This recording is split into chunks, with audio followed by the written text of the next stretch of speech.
you think one of those videos resonates with you and you can make content behind that, make content behind that one video, because it'll show you what people are searching for, and then you'll probably get search volume for that. So click that video, like, all right, cool, I like this video, I wanna make content behind this, right? So do that.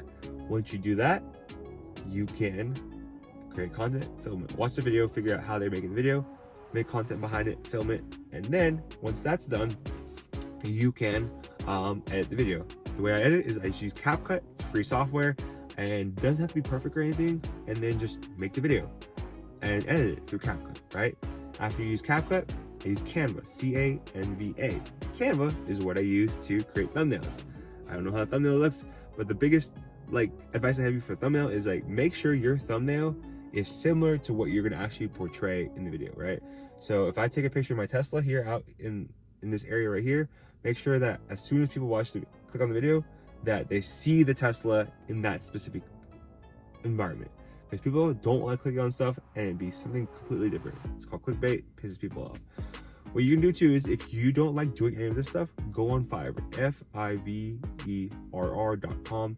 Fiverr is basically a website where you can hire people to do work for you, right? If you can hire people to do YouTube video editing, you can hire people to do your thumbnail editing, whatever it may be. If you don't have time for it, if you don't want to do it yourself, go on Fiverr.com.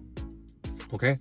And then after you do all this, you press play, you post it on your YouTube channel, and then once you post it on your YouTube channel, you need to go to opus.pro, opus.pro. Once you do that, you're on opus.pro, you're going to give the link to your YouTube video onto opus.pro, and then on opus.pro, you're going to turn that video into short clips. What does that mean? Short clips is like 30 to 60 seconds or 30 seconds or less, YouTube shorts. And then you can post all those YouTube shorts to your YouTube account, so that way you have more content, right? Because you're gonna have more content from that long form video that you just filmed for like 20 minutes, 8 minutes, whatever it may be.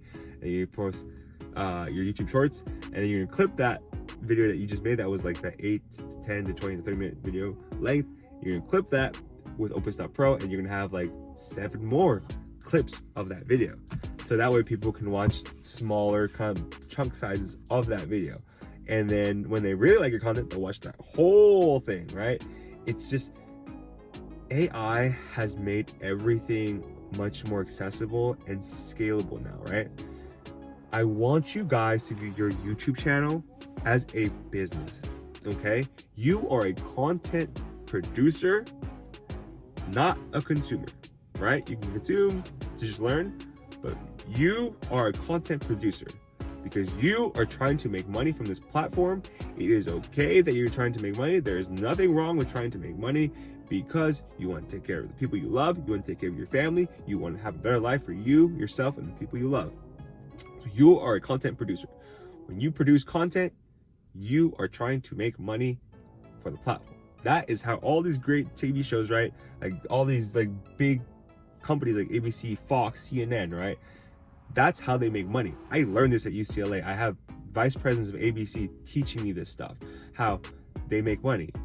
They produce great TV shows, and then the majority of the revenue comes from the advertising on the commercials. That's how they do it, okay? So your YouTube channel is a business. Your business will not be extremely successful after 1 month of you posting 2 videos.